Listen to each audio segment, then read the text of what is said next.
em Primeira Mãe. Oferecimento Árvore. Entre que a casa é sua.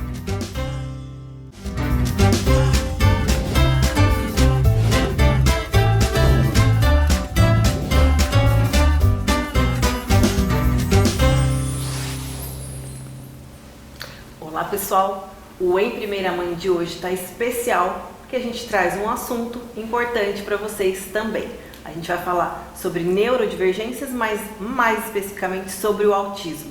E para conversar comigo hoje, eu estou aqui com o Alexandre, né, Alexandre, que é musicoterapeuta e trabalha com crianças neurodivergentes. É isso mesmo, Alexandre? Exatamente. Conta um pouquinho pra gente do que você faz, como que é o seu trabalho. Isso. Primeiramente, obrigado pelo convite de vir falar sobre essa profissão que, às vezes, as pessoas acham que é só entretenimento, né? Mas é bem mais do que isso.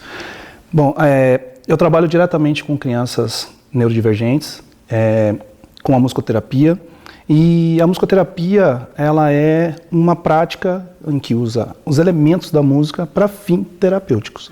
É basicamente isso, tá? E aí a musicoterapia ela vai trabalhar alguns aspectos dentro do autismo, que é a interação social, a comunicação, aspectos sensoriais, né? E dentro do desenvolvimento cognitivo, né? Para ter uma visão mais ampla do que é o trabalho da musicoterapia dentro do autismo. Como que a musicoterapia atua ajudando a criança que tem um transtorno do espectro autista? Como a música faz? Ela atua dá mais possibilidades para a criança abrir a mente? Isso, porque ela tem já esse caráter mais lúdico, né? A música. Então, para a gente ter acesso a essa criança, primeiro ela passa por um processo de acolhimento, que é a conversa com os responsáveis, para identificar qual é o ISO, que o ISO é a identidade sonora da criança, né? Porque dentro de um contexto, dentro de uma família, existem vários sons, existe música, porque antes da criança chegar, o pai e a mãe escutam música, né? Escutava música. Quando a criança chega, esse ambiente ele se transforma, começa a ter músicas da criança também. E qual que é o som que é aversivo também para essa criança? Por isso que a gente tem a musicoterapia, porque a música ela não faz só bem, ela também pode fazer mal. Então a gente precisa descobrir qual é o ISO, qual que é a identidade sonora dessa criança para a gente começar a planejar uma intervenção, né? E aí, sabendo qual que é o repertório dessa criança, a gente consegue traçar um caminho terapêutico para ela. É importante você dizer que isso que você disse, que a gente às vezes nem se dá conta, né? A música realmente às vezes faz mal e a gente vê porque a criança com alguma neurodivergência, ela tem mais sensibilidade, né? Tem. Às vezes auditiva, né? Tanto visual, enfim, mas a auditiva, que é o que a gente está falando agora, Sim. Então isso pode incomodar a criança, né? Realmente. E a gente tem que se atentar a esses detalhes, né? Com certeza. Ter cuidado para isso. Então, e também tem a música que atrai, né? Que faz bem para ela. Então realmente é um detalhe importante que a gente tem que levar em conta. E o que você identifica assim que a música impacta na vida dessas crianças, que muda a vida dessas crianças? Você identifica isso? Você consegue ver isso? Dentro do set terapêutico, a música ela acaba sendo facilitadora. Então, como eu estava dizendo, né, a gente descobre o repertório dessa criança, a gente consegue acessar com mais facilidade.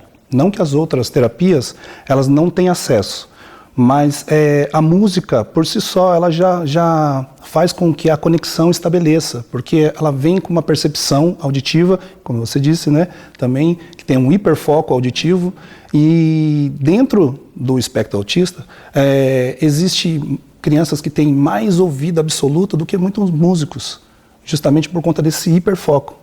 Né? Então, por isso que tem essa conexão mais rápida com a música. Então, a música ela vai abrindo o canal de comunicação, de conexão, porque aí começa a fazer os pareamentos, né? Que é o vínculo com o musicoterapeuta. E isso demora um tempo, né? Porque a criança ela não se entrega de uma vez. Né? Ainda mais a criança que está dentro do espectro, né? Ela vai ficar no mundo dela ali, observando e percebendo qual é o momento dela se entregar também para a terapia. E isso é normal. E a gente sabendo de todo o histórico sonoro, a gente consegue ir conectando mais rapidamente essa criança. Perfeito. Você identifica que as crianças assim têm algum instrumento musical preferido? Tem algum que você considera mais positivo para você poder trabalhar na musicoterapia? Tem algum instrumento musical que faz diferença? Da instrumentos, assim, eu uso mais o ukulele, né? Porque eu trouxe o ukulele, que é um instrumento harmônico que a criança consegue cantar e identificar músicas, né, que faz parte do seu repertório. Então, a instrumentação não tem um instrumento adequado que fala assim, tem que ser um instrumento que não vá machucar a criança. Porque, às vezes, a criança pode entrar em disruptivo e pegar uma baqueta, bater ou estragar um instrumento, ou machucar o musicoterapeuta, ou se machucar também. Então, a gente tem que pensar em quais instrumentos a gente vai colocar nesse set terapêutico, né? Só que a criança que vai identificar qual é o timbre, qual é o som que combina mais com o gosto dela, que é mais próximo do que ela gostaria de se comunicar através desse instrumento. Você apresenta vários instrumentos. E ela vai mostrando para você, né, o que ela tem mais afinidade. Isso, a gente coloca todos os instrumentos, né, no set terapêutico. A criança chega e ela vai observar, ela vai experimentar todos os instrumentos. E a gente fica observando. Aquele instrumento que ela mais se identifica, que ela fica mais tempo ali tocando, a gente começa um trabalho com aquele. Na próxima sessão, a gente tira todos os outros e oferece aquele instrumento. E aí começa um trabalho em cima daquele instrumento. Entendi. É como você estava explicando, a musicoterapia, então, a criança não vai aprender a tocar o instrumento, ela vai aprender a conviver com a música e isso ajudar a auxiliar a vida dela, né? Na musicoterapia é inevitável não aprender a tocar, porque ela vai ali estar dentro de um contexto que é musical, ela vai produzir música. E tem crianças que, como tem um ouvido, né, mais aguçado, ela vai conseguir entender qual é o caminho dessas notas. Então, ela acaba aprendendo. Né? Conforme a gente vai fazendo canções, ela sabe como que é essa música, como termina essa música, porque a gente precisa de previsibilidade, né, pro autista. Então, a música, ela é previsível. Né? Porque se eu cantar O Sapo Não Lava o Pé, né? Todo mundo já sabe qual que é o que vem depois. Conforme a música é previsível, eles já sabem, então eles aprendem como executar aquela música, porque a gente vai repetir, vai repetir e vai repetir várias vezes. Perfeito. Tem uma idade assim que a criança deva começar a musicoterapia ou uma idade indicada, né? Na verdade, né? Música é para a vida toda, né? Sim. Mas alguma idade indicada que você acha para a criança ter resultados positivos? Não existe uma idade ideal, né? Porque tem trabalhos de musicoterapia que é com gestantes.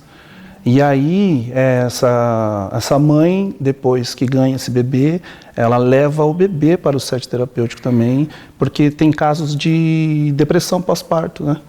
Então, como que a gente trabalha esse vínculo novamente com essa mãe? Colocando ela em contato com a criança, cantando para a criança. E a música vai ligar diretamente com esse lado emocional, né? Então, idade, não tem uma idade assim, que fala, a partir dessa faixa etária pode começar a musicoterapia, pode começar no ventre. Porque na 25ª semana a criança já está escutando dentro do ventre, já está tendo contato com esse universo sonoro, né? Eles falam que é muito importante, né, colocar a música, inclusive, para a criança ouvindo, né, o som da voz dos pais, né, a Sim. criança já começa a ouvir, e música, né? Sim, porque ela já identifica esse som, né? Perfeito. E como que os pais percebem, assim, a evolução? Quando eles deixam as crianças lá, essa evolução, eles deixaram a criança, dali um tempo eles já começam a perceber diferença no dia a dia, nessa comunicação, nessa relação social da criança? Então, existe um processo inicial, depois da anamnese, que é a avaliação. Então a gente tem protocolos, tem uma escala de avaliação de como essa criança chega para a gente. Então ela vai passar por um processo de avaliação que são de 4 a 5 sessões, a gente observando como ela se comporta dentro do set terapêutico, e aí a gente consegue mensurar com gráficos da nossa interpretação, a gente faz um relatório e entrega para esses pais. Depois de 4, 3 meses, a gente vai fazer uma reavaliação, né? E a gente mostra a evolução dessa criança perante esse tempo. Depois tem as devolutivas, né? Com os pais, quando eu entrego a criança ou quando eu recebo, eu pergunto, como que foi a semana? Apareceu alguma coisa? Ou o próprio relato dos pais. Ele começou a tocar, a bater nas coisas em casa, tal, e está fazendo som. Então, isso vai aparecendo, né? É bem sutil, mas ele vai aparecendo. Alexandre, já tem bastante tempo que você trabalha com a musicoterapia para criança, né? Sim. Então, conta pra gente assim, alguma história que foi marcante, mais de uma se você tiver, que a música mudou a vida dessas crianças. Olha, eu ia até falar sobre a minha história com a música, que a música transformou a minha vida, né? Mas falando sobre a musicoterapia, dentro do set terapêutico, tem um caso de um menino que ele não se conectava de jeito nenhum, ele entrava no set terapêutico com estereotipias, né, não tinha contato visual, não atendia comandos, não atendia nada. E um belo dia eu resolvi fazer uma atividade que eu fazia na época de escola, que era com um tecido. E como eles são bem sensoriais, eu comecei a passar esse pano em cima dele. Esse menino, do nada, ele olhou nos meus olhos assim e começou a se gesticular e se conectou de uma forma muito diferente de todas as outras sessões. Isso já fazia uns 2, 3 meses que ele estava sendo atendido por mim.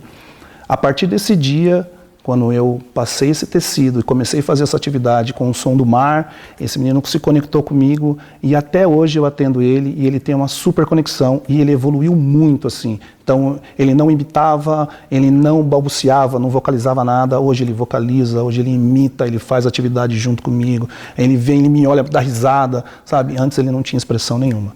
Né? Então é um caso que transformou assim, aí falei assim, estou no caminho certo. Conectou com você, né? Exatamente. Isso são respostas que a gente precisa. É importante a gente dizer para quem está assistindo a gente que a musicoterapia, ela substitui terapias ou ela é complementar às terapias que a criança já faz? Porque às vezes a pessoa está ouvindo, a gente acha que a gente está dando, né? A gente tem que seguir alguns protocolos, né? Então é importante você dizer que ela é uma terapia complementar. Exatamente, ela não vai substituir outras terapias, por isso que existem as clínicas multidisciplinares, né? Porque são especialidades que vão somar na vida dessa criança, né? Então existem outros profissionais, outros especialistas que têm um outro tipo de olhar para a mesma criança. Então, por isso que tem que ter a TO, tem que ter a fono, tem que ter a psicóloga, né? Um musicoterapeuta ali, são vários olhares para fazer com que essa criança se desenvolva da melhor forma possível. E a gente aproveitar essa janela, né? Porque a fase da criança até os 7 anos é onde o cérebro tem muita plasticidade. Então, a gente aproveita esse tempo para fazer bastante intervenção. Quanto mais precoce, melhor. Né? Tanto que eu falei, lá no útero da mãe, se começar já a fazer o processo, né, de musicoterapia, né, quando às vezes chega e tem um diagnóstico, você já continua esse trabalho.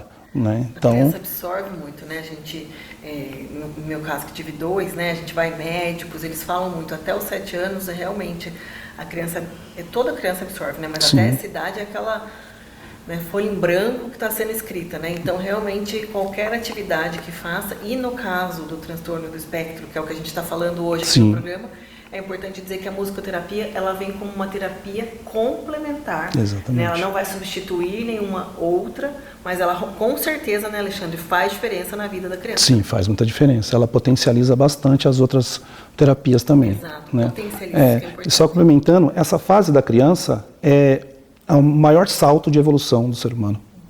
Depois, o ser humano ele tem uma evolução mais lenta. O mais rápido é do 0 aos 7 anos.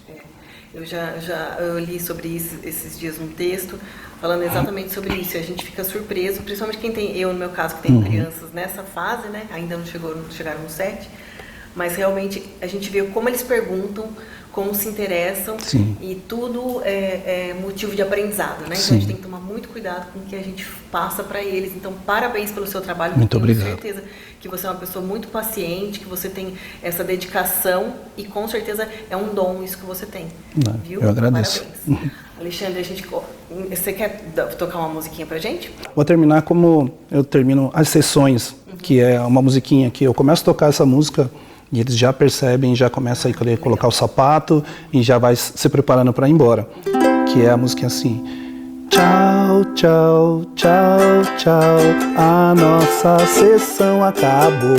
Tchau, tchau, tchau, tchau, até semana que vem. Tchau, tchau, tchau, tchau, a nossa sessão acabou.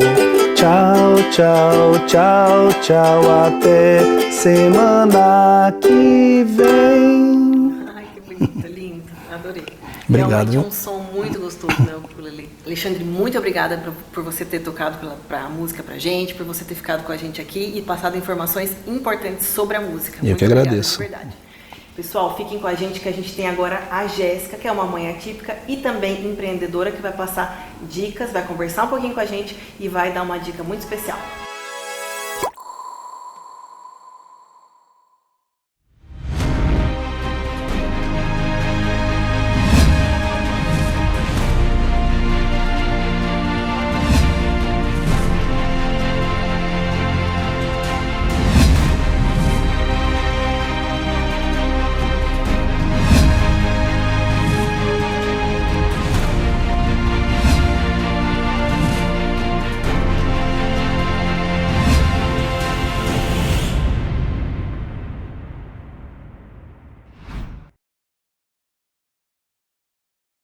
Em Itatiba, vem aí um lugar que combina conforto, lazer e o melhor da cidade como você nunca viu.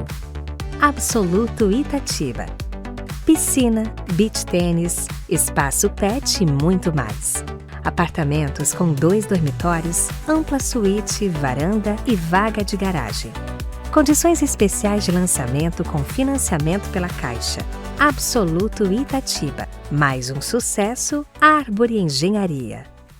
Pessoal, a gente sabe como não é fácil, como mãe a gente está bem vestida e ao mesmo tempo confortável.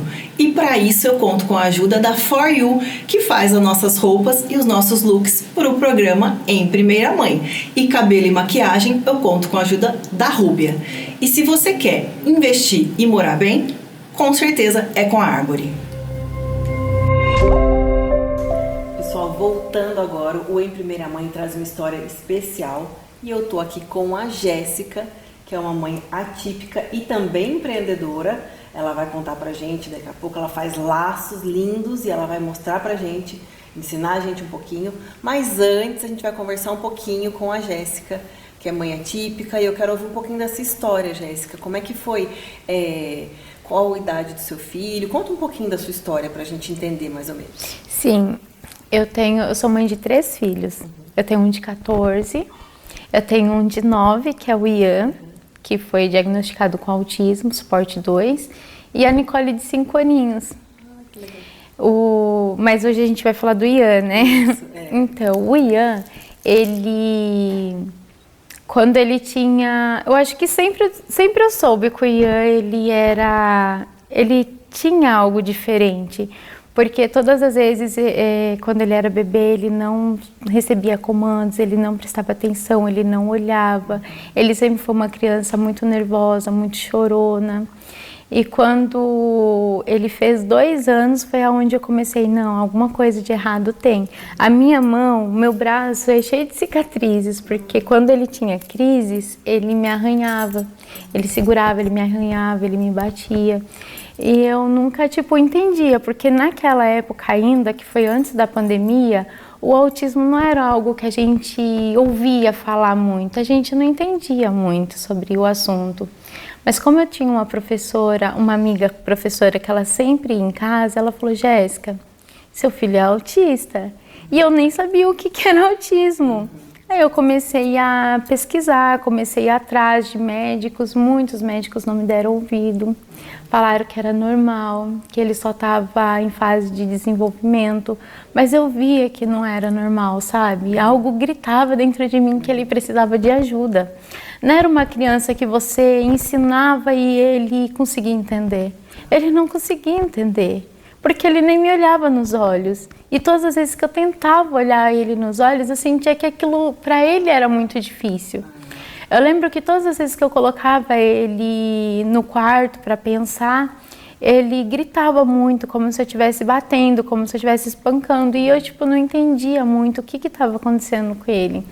Aí um médico me deu ouvido. Ele me ouviu, ele falou, não, mãe, vamos atrás, vamos entender o que está acontecendo com o seu filho, ainda ele é pequeno. E foi onde começou todo o processo. Quantos anos ele tinha, mais ou menos? Ele tinha entre 3 para 4 anos, ele já estava falando, falava muito pouco, mas porém ele falava. Foi onde eu coloquei ele na escola.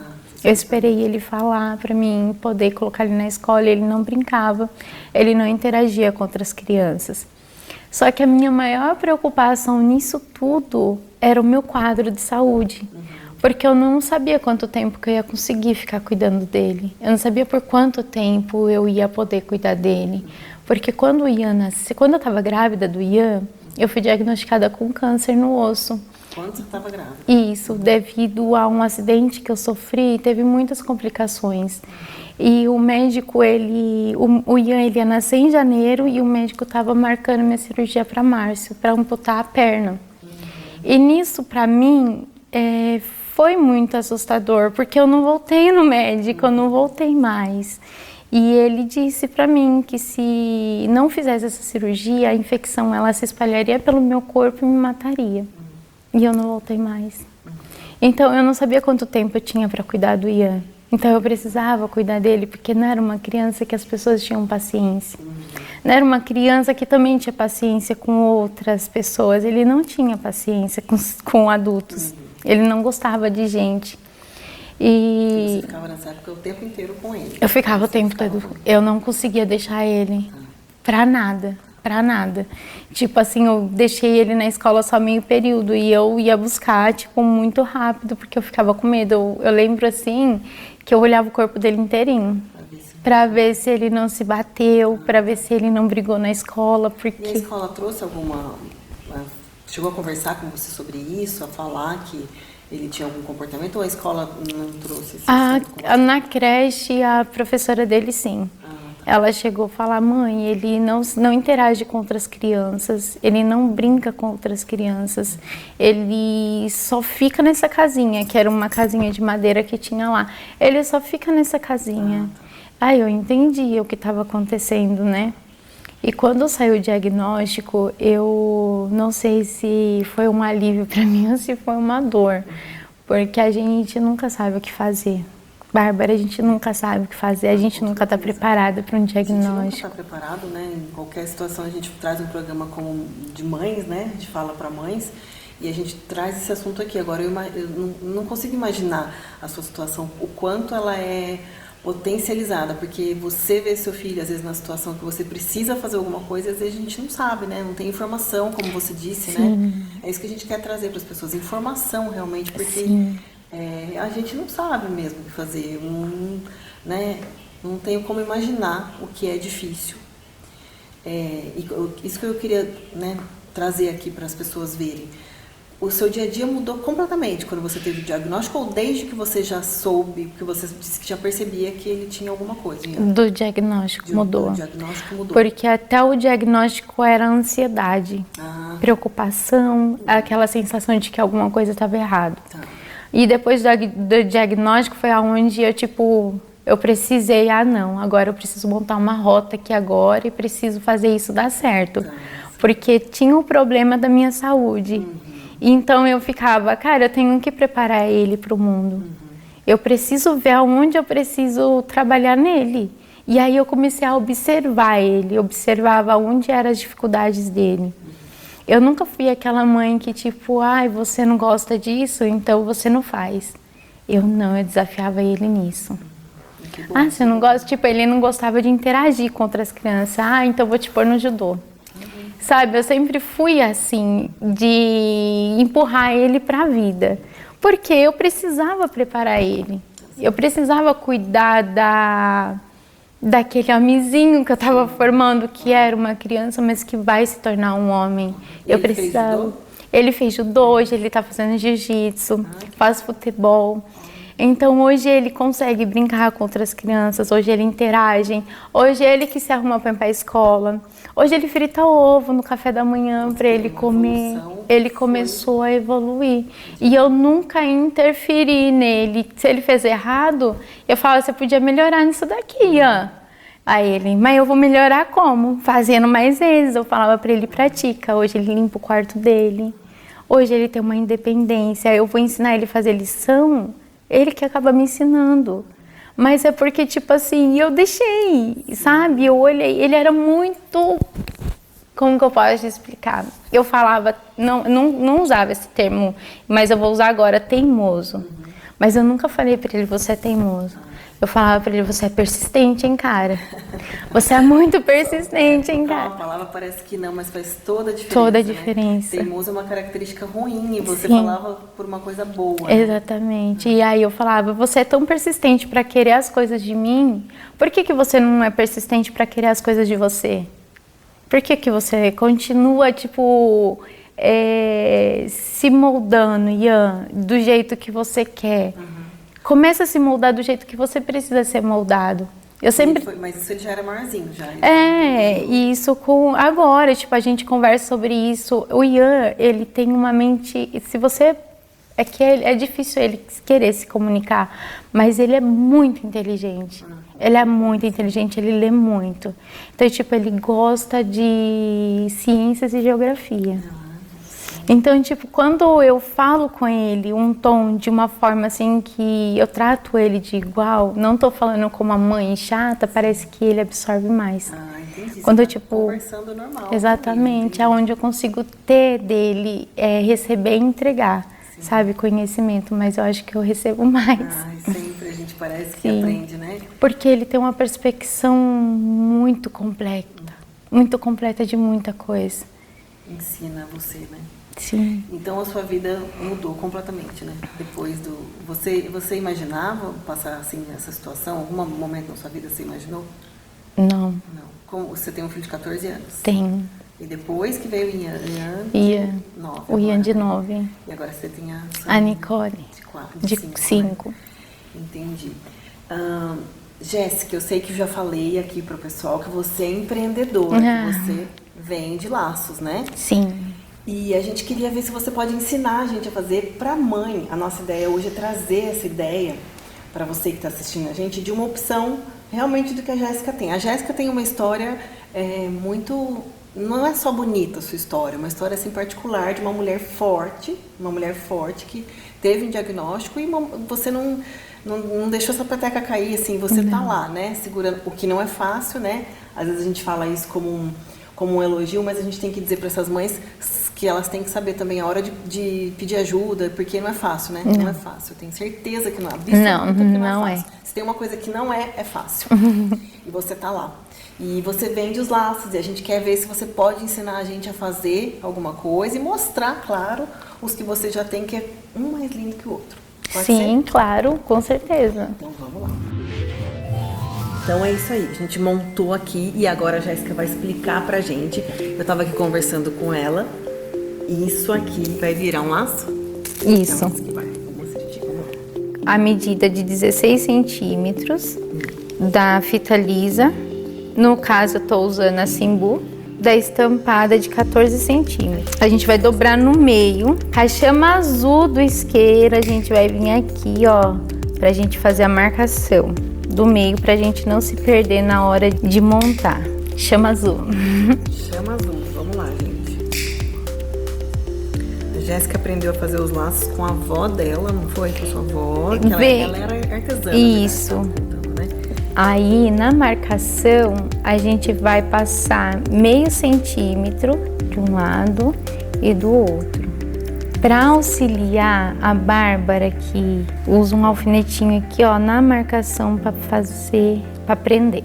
Isso, a gente vai vir com o outro, o mesmo processo. Meio centímetro da marcação que nós marcamos de um lado e do outro. Aí vem de novo com... Agora a gente vai pegar essa marcação e a gente vai colocar um sobre o outro, pra gente esconder. Isso. Ah, tá, gente, ó. As duas marcações que vai dentro, a gente coloca uma grudadinha com a outra, assim, ó, por dentro, ó. Tá vendo? Olha. Aqui está marcado, aqui também. A gente vai sobrepor bem no meio, que a intenção é que fique alinhado um com o outro. Agora, vamos fazer os pontinhos. Aqui é o segredo do laço. Você começa, aí você dá um espaço, o segundo, daí a gente dá um espaço e vem o terceiro. Aí aqui a gente dá um espaço um pouquinho maior, sempre no meio para não soltar.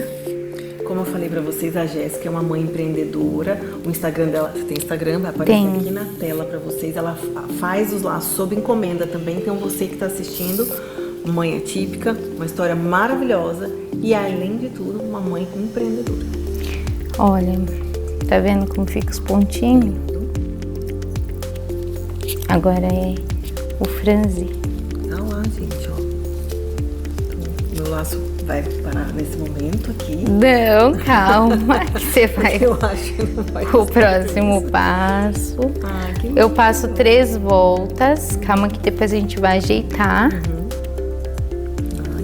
Aí venho, dou mais um nó para ficar bem seguro e não soltar depois. É um lacinho mais lindo que o outro. Olha esses aqui. Olha que coisa fofa. Vou mostrar esse aqui.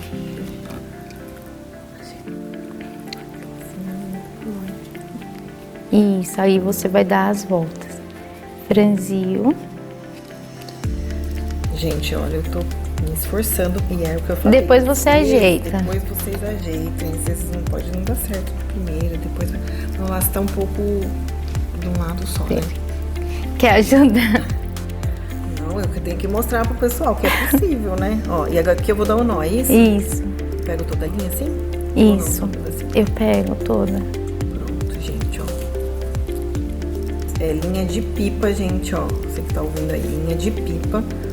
Ó, vamos cortar. Vamos tentar mais umas vezes, né, gente? Claro, com certeza. Agora. Uma fitinha. Ai, gente, o lacinho. Eu não gosto só de colar com a cola quente e também não gosto de costurar direto com o laço, que eu sinto que fica...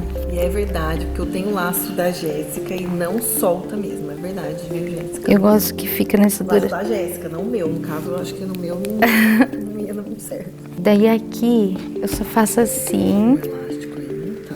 aí eu vou cortar, que vai ter que repor a linha, e aqui eu dou o próprio nó com as mãos.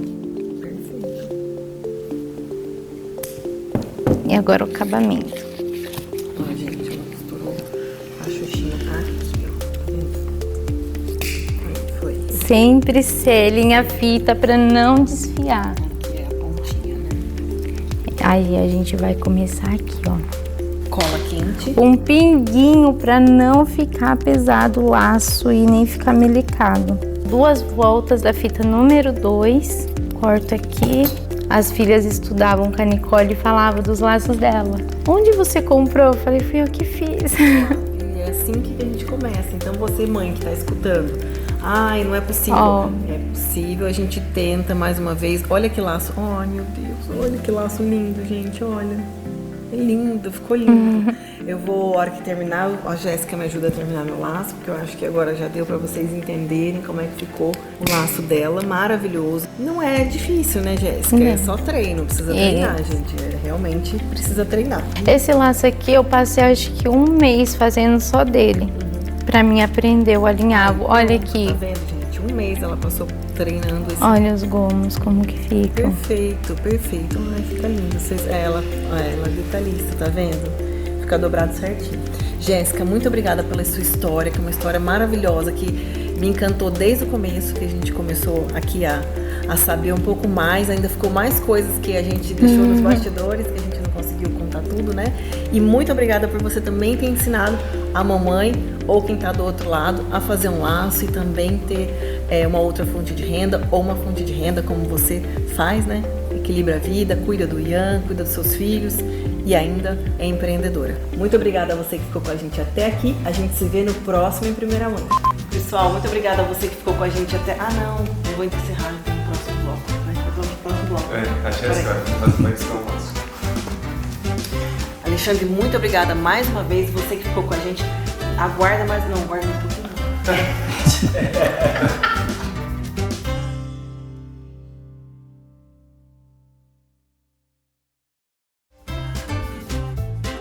primeira mãe.